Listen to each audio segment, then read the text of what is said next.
Adam Pisk. So you are the co-founder of Bruntwork out of Australia. But look, before we can get into it, man, how a pandemic pivot made $5 million a month. So look, give me all your niceties. It's nice to be here, blah, blah, blah. But then tell me that story, all right? Well, it is nice to be here, Wes. Thanks for having me. And That's a look, great that's a great link or a headline. yeah. Well, it's when you're put under pressure, and I know you have too in many times of your life, and you've got to react and respond. And sometimes those pivots, when you react, lead to some big things, and that's this is one of them. Yeah, sometimes you look back and you go, I guess that terrible thing wasn't so terrible, huh? Look, you it's always getting positives out of tough situations, and the what happened with us is we had a business, and we still do, that was very affected by COVID, and we had a lot of staff that were going to lose their jobs, which is not uncommon, which happened to a lot of businesses over that period of time. And in order to save the jobs of our staff, we had to look, what else could we do?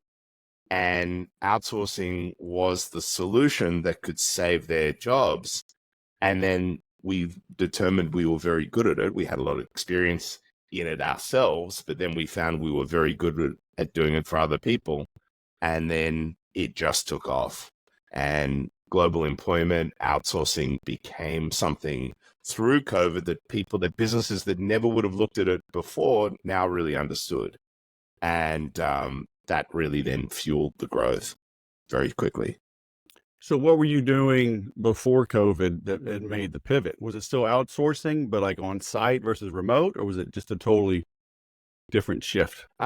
So look, before that, our business was, we were in home services. And so we had a marketplace that basically got trades and services to go to homes, plumbers, electricians, etc. And then obviously with COVID, that couldn't operate. But our team at that point was located in the Philippines. And the story with that was that 2014, we had a whole lot of staff in Australia, and the metrics of that business just didn't work. So you had contractors that just weren't prepared to pay the amount for a lead that you really needed them to pay to cover all your marketing costs and your salary costs. So we were like, how can we make this business work? And the shift at that time was to move the entire staff from Australia to the Philippines, basically every role: sales, customer support, finance, HR, everything. And what we discovered ourselves through that is not only did we reduce our costs, but actually productivity, efficiency actually got better in every category when we shifted it to that model. So number of reasons behind that, but then we proved basically that it wasn't outsourcing or offshoring wasn't just something that you needed to do with back office process roles. Really, any role, if you managed it properly, could be done, and could be done very effectively offshore. And so we did that ourselves, and then we applied that methodology to others when COVID hit. And we found we were very good at managing that, and then word spread, and we scaled. Still scaling. Very nice. And so do you have this big burly pose? Like, does that just, nobody gives you any objections because you just, and like, I'm not going to fight with you because you're too big? You look thick, man. That's good. I'm trying. I try. You're doing more than try. Like Yoda says, do not, there's no try. Do or do not. You are doing. Yeah, some people like yoga, morning meditation for their stress relief. I like hitting the iron. That's good. Yeah, I just got back from jiu-jitsu. So there you go. Amen. Exactly. You got to stay busy. Stay busy. Yeah, so that's awesome. So, I mean, $5 million a month, that's how long did it take to make that pivot? And what were you doing before that pivot? Yeah, so look, it took about 3 years to get to that run rate, which is still pretty fast for a company. Sure. And look, as I said, it really, we had that COVID situation where that business was in trouble. We needed to save its stuff. We needed to pivot from there. The opportunity was we found a supermarket chain that didn't have an online presence really through COVID. So they had a real immediate problem. And we had staff that had a lot of capability. So that's what created the business. We offered them a solution. We had staff already that weren't working on our business because it was shut down, basically. And we solved their problem, got them online, got online delivery up and running very quickly over and customer support and logistics over a very short period of time when COVID started. And that story got traction. So that supermarket chain started putting serious volume of revenue through that site, and it all worked. And then we got referred to another large fashion retailer. They had 1,100 stores in shopping centers all through Australia. Also didn't have a digital presence. Their sales plummeted, obviously, when COVID came. They then reached out, or we got referred to them. We again implemented a similar solution that we did to the supermarket. That also then worked really well. And then all of a sudden, you have several hundred staff within a very short period of time that were managing both those projects. Right. And then it escalated from there. Then we go, okay, we've got a business. How do we then scale it from here? And then, it's entering global markets like the US, Canada, Singapore, UK. When you're a global business from employment, you can take on a global market in terms of your reach and where your customer base is. So that's what happened. What kind of a two-part question, like what's working, what isn't? How do you stand out now? I mean, AI is taking over the world. Yeah. People are bragging about it. Yep. 200 calls every 15 minutes, 200 emails. People are like, I'm not answering my phone. I got spam filters turned on. Google, et cetera, are going to come out with stuff, start filtering that stuff out. I think there's going to be penalties. But I report junk. I report 2 to 5 spam texts a day. They're still getting through. Yeah. How do y'all stand out in this world? Well, about a year ago, we had, I think, about 3,500 competitors. So 3,500 companies that basically did exactly what we do. So the question is, how long ago? A year ago? About a year ago. So it'd be more than that now. It might be 4,000. Now outsourcing is the flavor of the month thing. There's a lot of companies entering the space thinking that it's easy to do. So how are we different is a good question. And then AI is the big elephant in the room in our space about what it could do to employment in general, I think. So look, the one thing that we are good at, which has really helped, is that we don't do and you're a sales guy, we've never done any outbound ever. So the demand is high enough and we're good enough at digital marketing that people with a need come to us. So we haven't jumped on the outbound spray and pray bandwagon. We just haven't needed to. Okay. So 2 things there then. So what is your inbound methodology? Is it blogging? Is it paid traffic? Is it just digital social media and it's organic? So they're finding you through your social media posts? There's a little bit of organic, and there's a lot of referral, and there's paid. There's paid traffic. And we've been doing that with our other businesses for 20 years. So we've refined some skills in how to get leads at a good rate, fairly qualified booking straight in with our sales team.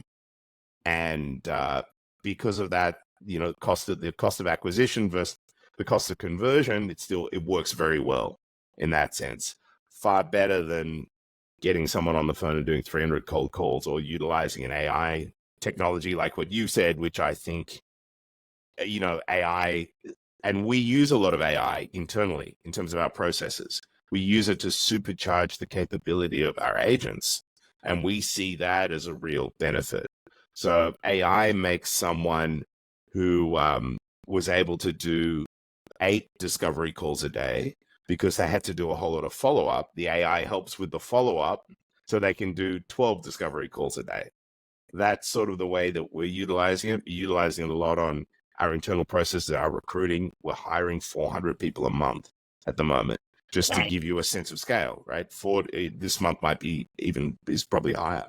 So when you're recruiting at scale and you've got that internal engine of people qualifying and interviewing, and then AI is really where it helps, is getting you far more efficient and more accurate when you're dealing with large amounts of information, I think, than the sales outbound approach of, oh, we're going to send a personalized AI message that's going to get Wes interested in hiring an appointment setter from us. I haven't seen that work that well, not well enough where we're going to stop our paid inbound, which does work well. Yeah, it's I mean, I feel like a little bit of the old man, oh, that ain't gonna work. Back in my day, we used to meet in person. But yeah, man, I'm just the abuses that I'm seeing so early with AI, with marketing.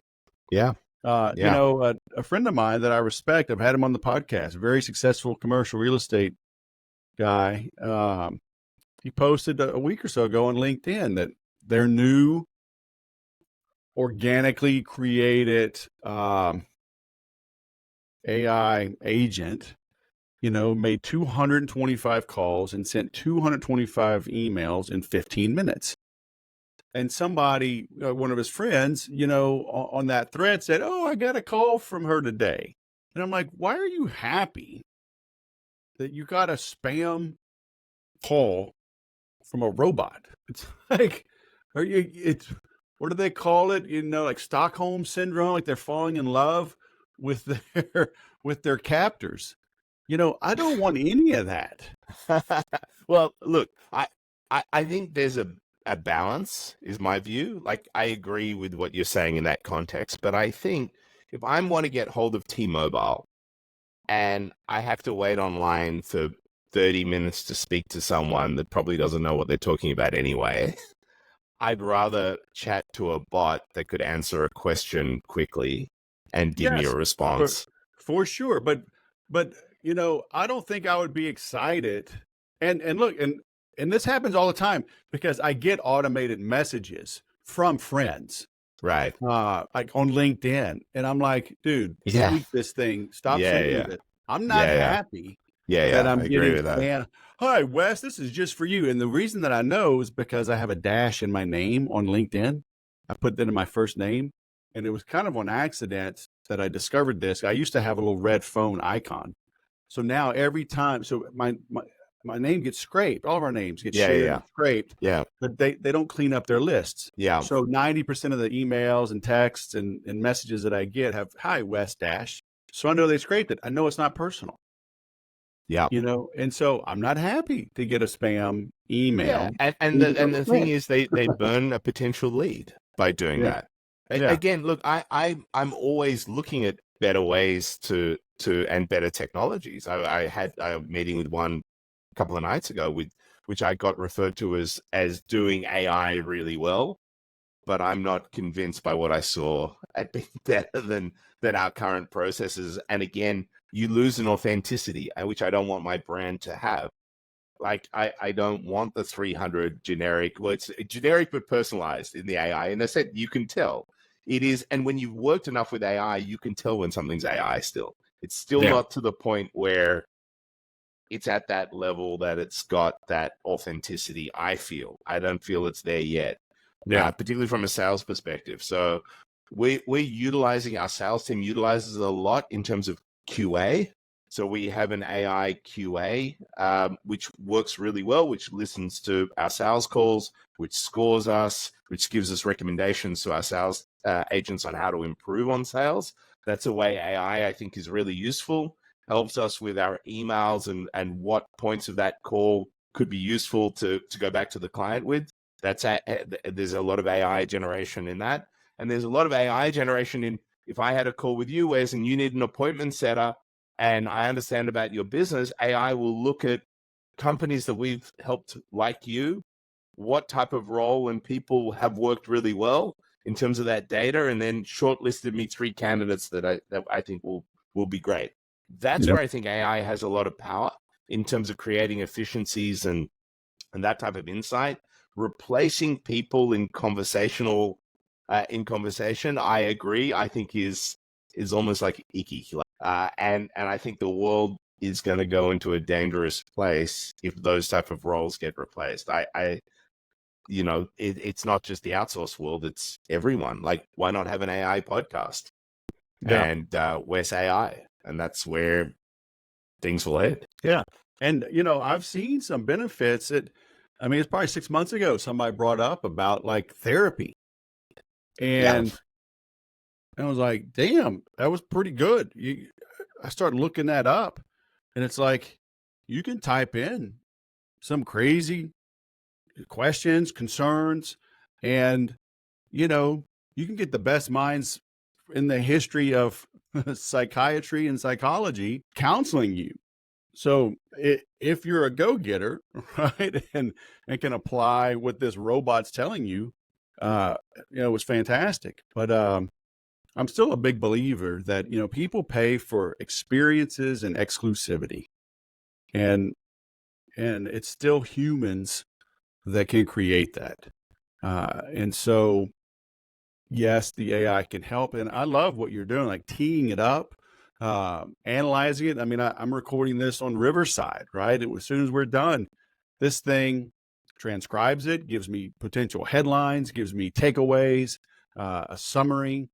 It chops it up into clips, 1 minute clips that I can share as shorts, captions.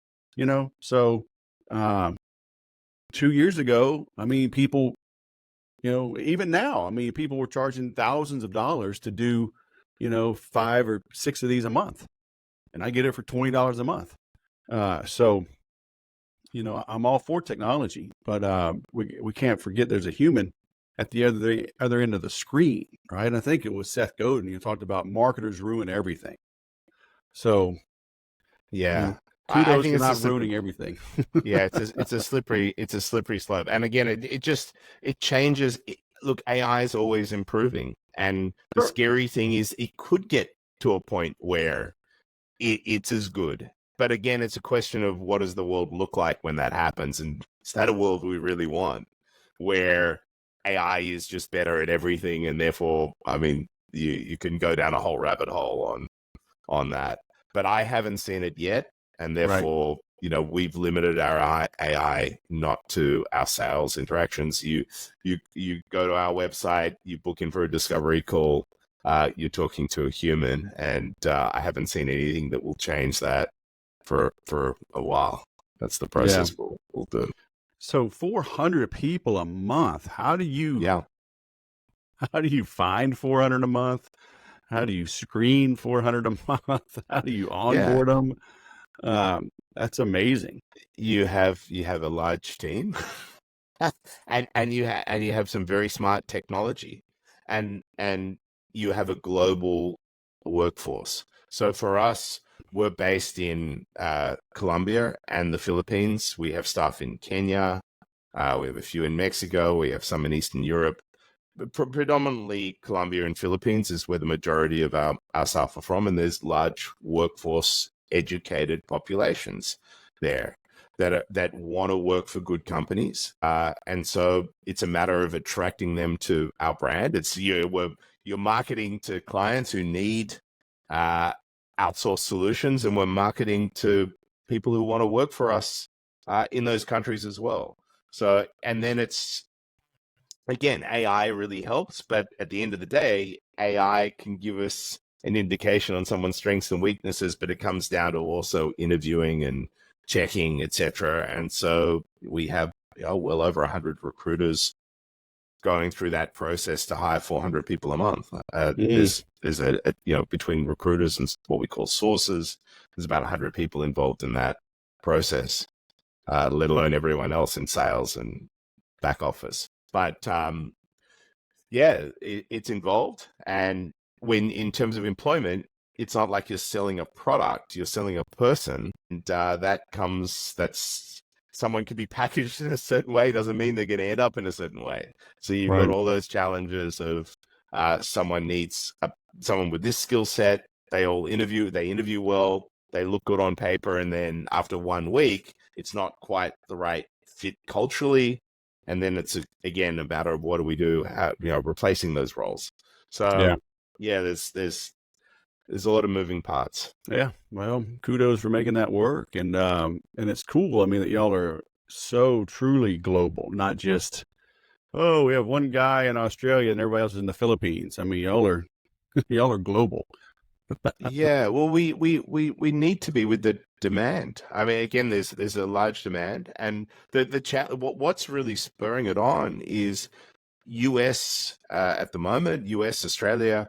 It's this like the economy in some ways. There's a lot of areas that are struggling, but yet there's full employment, and so it's very hard to find people for good roles. It's just hard locally. Yeah. So it's forced a lot of companies that would never actually look offshore. They always generally hired locally, but they have been forced to move offshore because they just can't find the right people locally. And that then has opened up obviously a big opportunity for us to go, okay, well, we can introduce you into the benefits of global employment and how that looks and how that can really help you scale.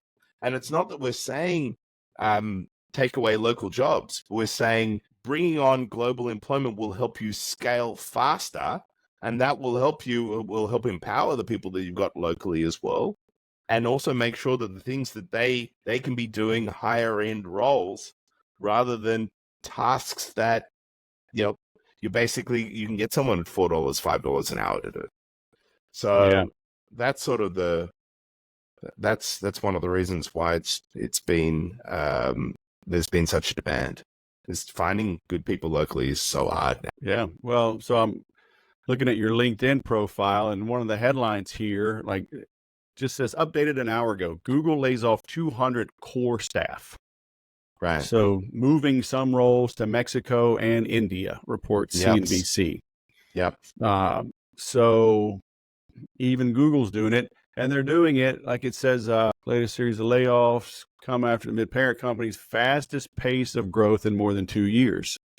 So Alphabet announced its first ever dividend after a 15% year-over-year revenue jump, but then they cut 200 people and move them overseas. Yeah, well, that's the profit. That's the profit motive at its most ruthless. Yeah.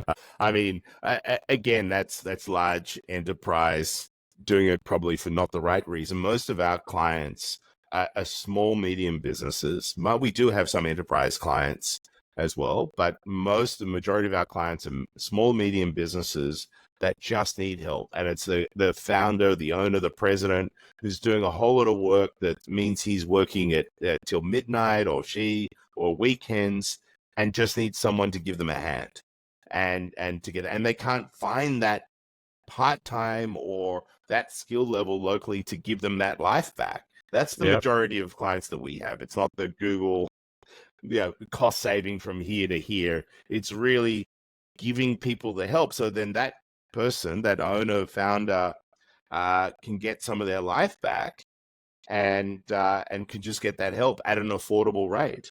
Otherwise, they're just working crazy hours, no work-life balance, and not liking life.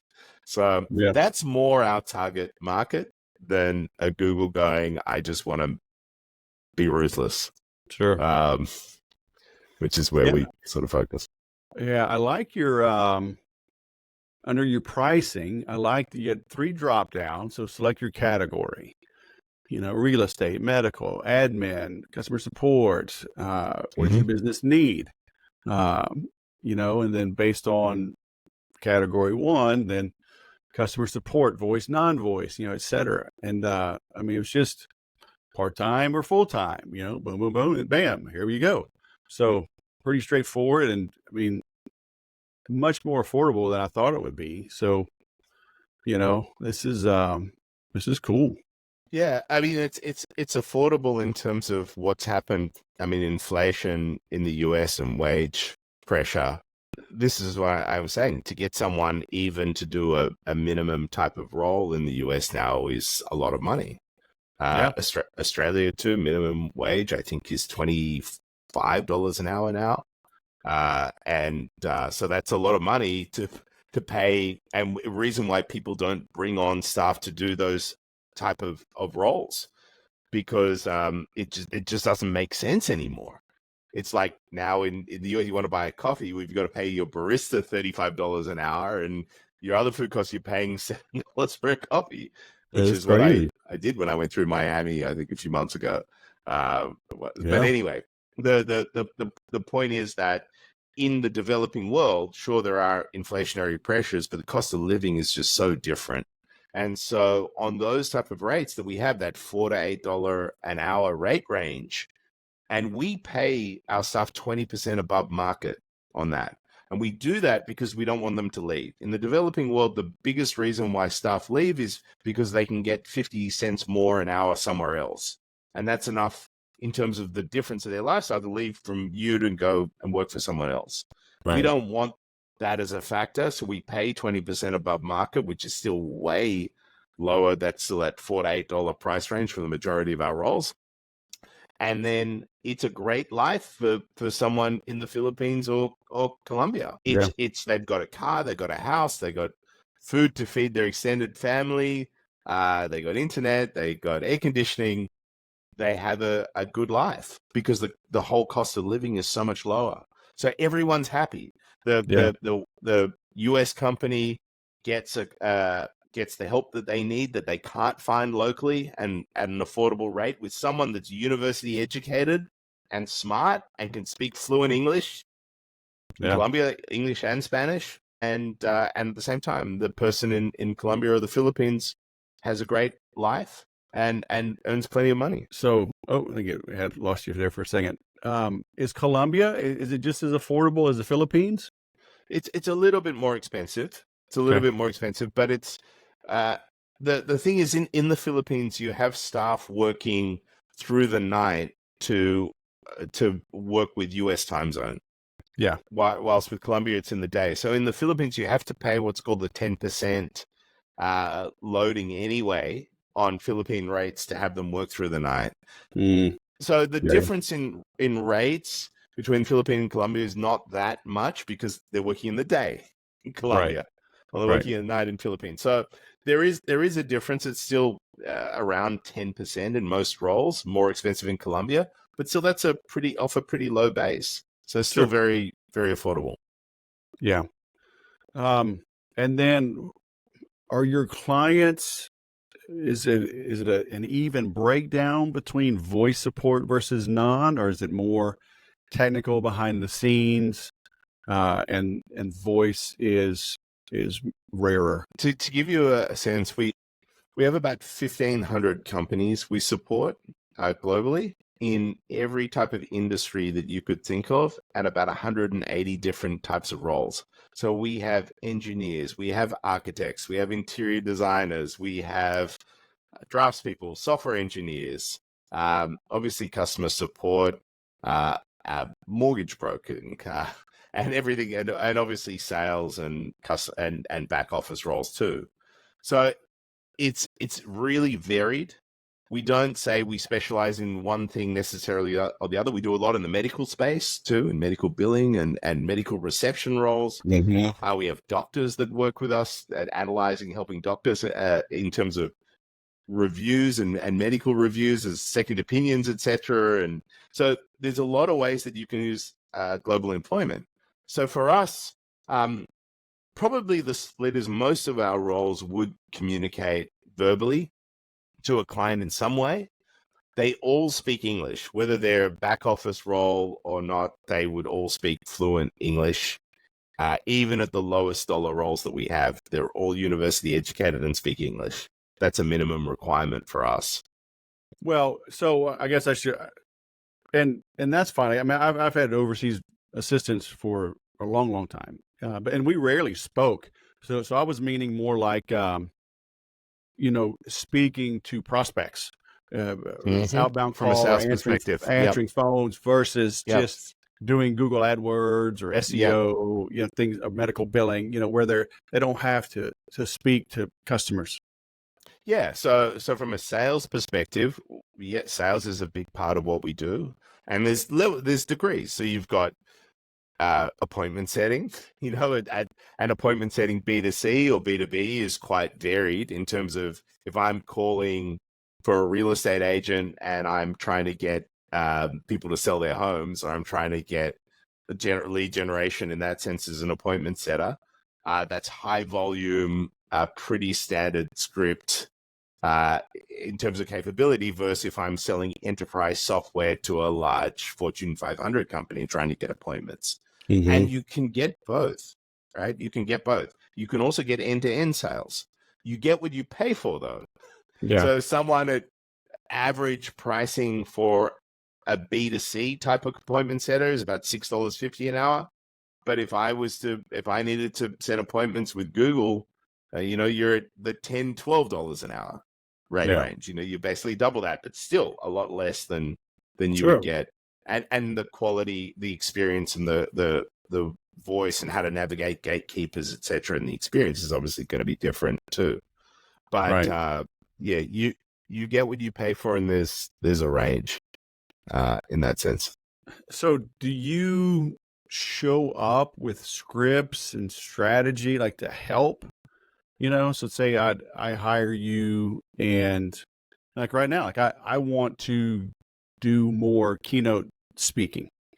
So I've got to reach out to event planners, associations, VPs of sales, putting on regional or annual conferences for their companies. And, most of this it's behind the scenes. It's looking it up, creating the database, finding the events, finding the call for speakers, submitting the stuff. But I mean, sometimes it'd be some calls, like do y'all, and I know that might be an oddball, but taking just general sales, calling for appointments.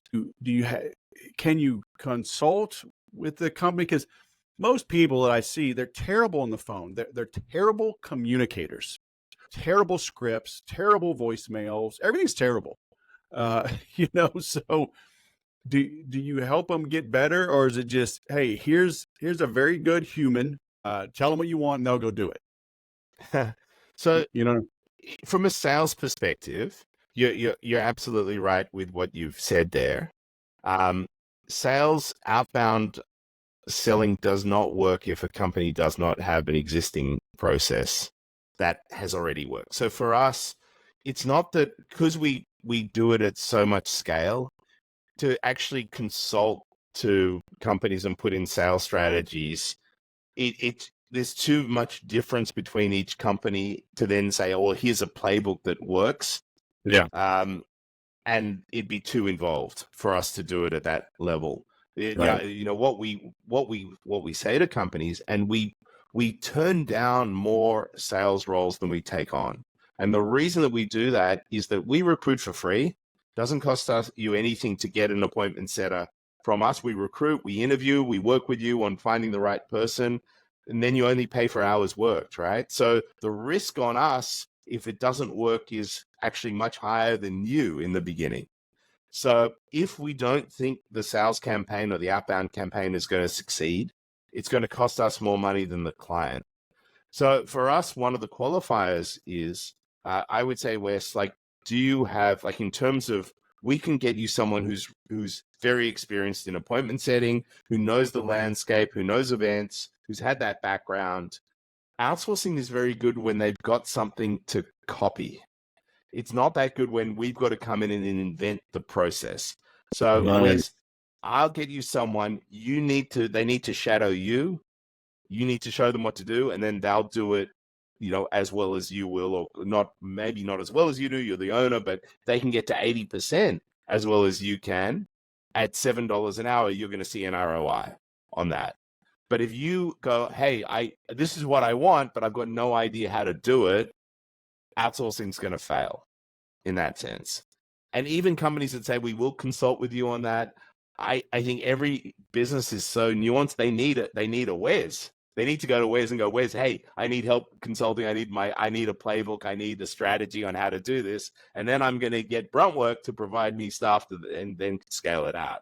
But I need the playbook. I need the scripts. And then the other thing is, the other mistake when people do this is that they they see the outsourced person as just an outsourced agent, and that's a big mistake. You can tell when you hear someone on the phone who's from a call center. You can tell immediately. And if you hear a call center, you're hanging up. Yeah. That they're getting no traction. So the secret to sales from an outbound outsourced perspective is they cannot sound like a call center. And you sound like a call center when you're following a script, when you don't know what you're talking about, when you don't sound authentic. So a lot of people that hire outbound sales, they don't put the time into training them. They don't put the time into understanding the business. They don't put the time into really educating the salesperson to speak like they're from the company.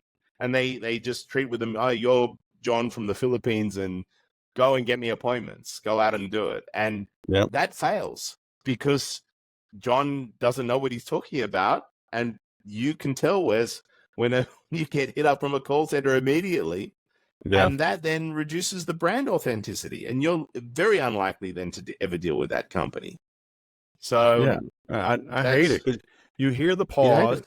You hear the pause when you answer. Yeah. And I really hate it when I hear all the background chatter and I'm like, absolutely, oh my gosh. Absolutely. Well, that's if companies, I mean, that's the race to the bottom in terms of that's someone going, I want to pay the least amount of money. They're getting a call center with 300 people in there. Good sales agents will not take that role on. So you're getting the ones that can't get the better roles. And that pause is an auto dialer that's dialing, as you said with your AI example, 20 people at the same time, and whoever picks up, it's then transferring it, and it's then a call center. We don't use auto dialers. I mean, some of our clients might if they did it, but I've never believed in using it for that exact reason. That number one, I want to be prepared for each call, which I can't on an auto dialer. You can only do it on a script. So then I can't personalize my offer and my approach in advance. And then, that takes a bit more time, and sure, you don't get a connect rate, and it's frustrating when you don't. But I don't want I don't want any opportunity for you to think I'm a call center, and an auto dialer is the biggest giveaway. When you hear that pause, straight away you're being. So for us, rule 101, you've got to have a playbook. You've got to put the time into the training, and you probably shouldn't have an auto dialer. Another factor. What have you found on accents? I mean, I know I've got one being from the South. You have one for Australia. But the heavy accents, it's like I'm a freak about communication. Needs to be clear.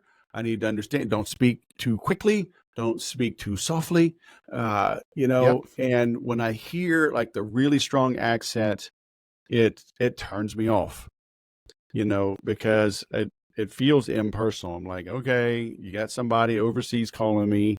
Do you screen for that? Like that? Yeah, we absolutely. You do, because you can't, in sales is communication. Like that's the word that describes sales. And if you're not communicating effectively, you're failing. And that's a bad experience for everyone. Yeah. The only counter that I would say to that, you can't have a heavy accent because you've got to be understandable.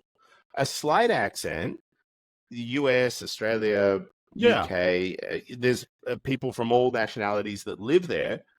The success in sales comes from really knowing what you're talking about. So if you have someone that can communicate well, is not sounding like they're from a foreign country because they're talking in like you can adapt a foreign accent to a local style. So if I'm Filipino but I'm living in the South, I'm probably slowing down. Even though I've got an accent, I'm slowing down my communication. Well, so my name is not hard for an Anglo-Saxon, right? Schaefer. I mean, people don't mess that up. But I get the calls from overseas, and it's, may I speak to Wes Schaefer? I'm like, correct. No, you may not. There's no Wes Schaefer here. Yeah, right. And again, that's call centers that your number going through a list. I Yeah, hate to be mean because their English is better than my Tagalog, right? It's better than my Spanish, but it's like you're calling me. So I'm sorry. I I need to hear clear communication. correct. And that's just, look, that's sales 101, whether you're in the US or not. You have, in order to be good at sales, you have to communicate clearly. And I think on top of that, you have to know what you're talking about. Yeah. Again, if they speak well, but you ask a question and they don't, and they're only from a script, whether they're American or whether they're Filipino, or whether they're Colombian or from wherever, you're still not going to take it further. You get Yeah. cold called from an American that's scripted too. It's still not going to get you the traction. So you Yeah. have to have both. You Yeah. have to have both. Yeah. Okay. Cool. All right, man. Well, I like what y'all are doing. Outsource anything. So I'm linking to you, bruntwork.co. Do not enter the M. That's right. Bruntwork.co. Outsource anything. Bruntwork makes it easy for companies to outsource their most important roles to a distributed workforce who can perform these tasks virtually in any language, anywhere in the world. So, yeah, that's cool, That's what we man. do. I will be filling out one of your forms. So this is, You can test out my sales team, which I think will sound authentic and can communicate well, I very do well. need some help. Yeah, I'm starting to advertise. Like I feel like the world is shifting. I feel like with AI and all of the content being pushed out there, it's like, and I've been a huge proponent of content, of inbound marketing. I've hardly spent any money on ads in 18 years, but I'm not enjoying it as much. The content side of things right now, I feel like it's in a flux. So I'm looking at how can I do a little bit of ads. I'm not going to take over the world, but can I spend $10 a day, $30 a day, make an impact, sell a few? I'm creating some new digital courses, a group training program. So can I get somebody to manage that? Can they take these videos, these interviews, and share them wider and farther for me? So little things like that, and like I said, the reaching out, doing some data research. It's more than data entry because they got to go find the right ones, and then some data entry. But then I'll plug it into my CRM, and it'll live there, and I can reach out. So it's but that's a lot of little things. Each one of those things takes hours a week, and honestly, I just don't want to do it. I'm getting old, man. Well, that I want to go do jujitsu and play with my you grandkids. I don't you want to got do all that. grandkids and a lot of kids to Yeah, yeah. once you have grandkids, it's like the kids are on their own. Like, fend for yourself. And my daughter's like, I'm 10, I'm 16. Tough luck. Talk to your brother and sister. They shouldn't have had kids so early. So, but Understand. I'm only Look, kind of kidding. Maybe. I Maybe. know. But those type of things, like the searching for fixing up, like inputting into your CRM, researching for companies to approach, that's what we call a lead generator. That's people with a specific skill that know how to do that. That you give them an industry and a target market, and they then go and say, "Hey, here's 100 companies a day for you to go or 50 a day for you to get a salesperson or an appointment setter to target." So it's much more than just AI scraping. They're actually going through, but then they're finding and verifying the right contact numbers, people, etc., and then that opens it up to your sales team. So we usually put someone like that in part-time when we're putting in a salesperson. So the salesperson's got the leads being fed to them and quality leads being fed to them. And in terms of digital marketing, I mean, paid works for us. I think it's part of a mix. Again, the more marketing that you do, if you can do unpaid and fill up your calendar, that's great. But for us, there's a great return on paid. So we don't mind spending the money because when it links to people contacting us and then hiring people, there's a great return on that. Far more than the hassle of having a whole lot of outbound cold callers, which I said is not something that I do personally, and we haven't needed to because inbound is so strong. Yeah. So, Well, and I like what you mentioned too before about the pricing. Some people want to, I don't know, virtue signal, or they're just ignorant of how the world works. It's like $8 or $10 an hour in some parts of the country is middle class. That it's not a sweatshop. I mean, it's a good living. well, So particularly in the developing world, it's a very good living. yeah, And it's just the cost base is so different to what there is in the Western world. yeah, So it's not. They said the demand for global work at the moment is that if you're good at what you do, you got a lot of choice as an agent, as a worker. You're not going to take being underpaid. You've got too many other. Like I said, we're alone hiring 400 people a month, as I said. yeah, So there's a lot of options. No one's being exploited in this relationship. They're working from home in a setup, great computer, great headset, quiet space, great work-life balance in that sense. And they're being paid a good amount of money, particularly from us, which is on average 20% above market rate anyway.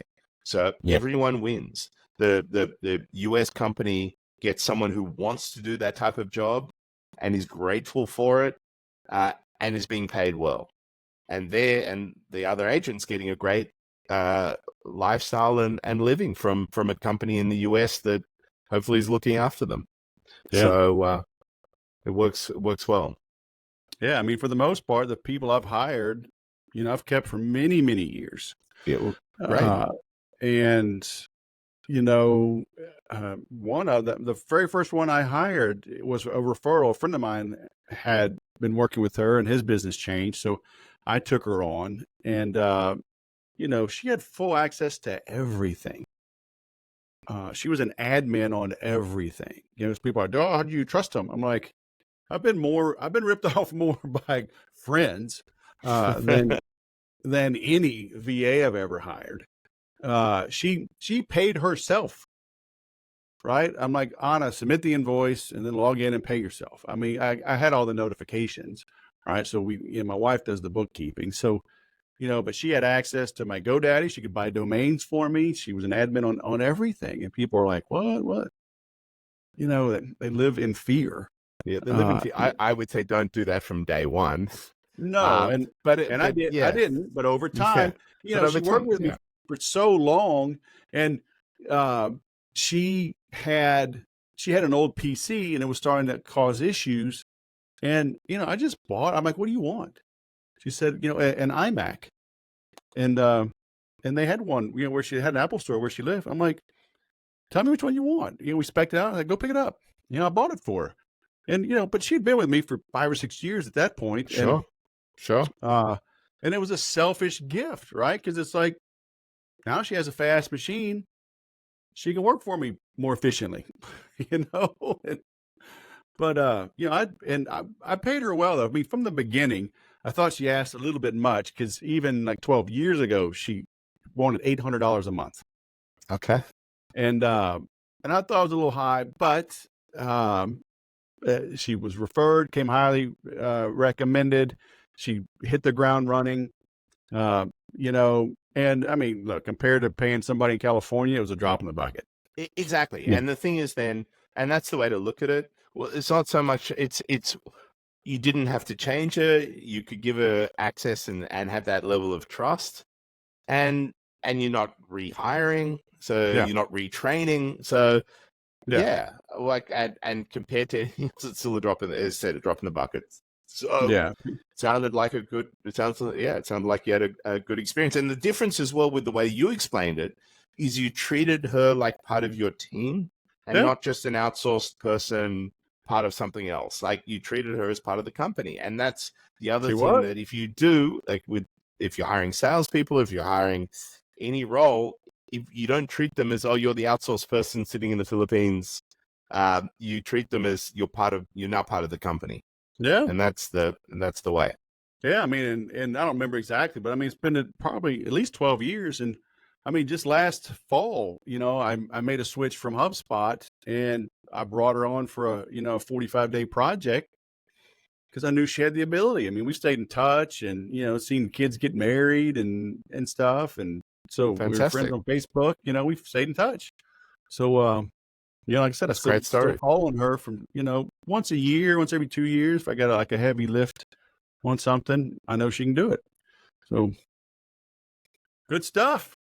Well, it's morning for you, right?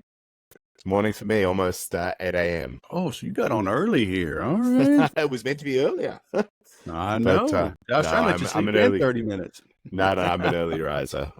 We run a global business, and a lot of our work is through the US, so I'm up early in the day. Yeah, very nice. All right. Well, so it's bruntwork.co.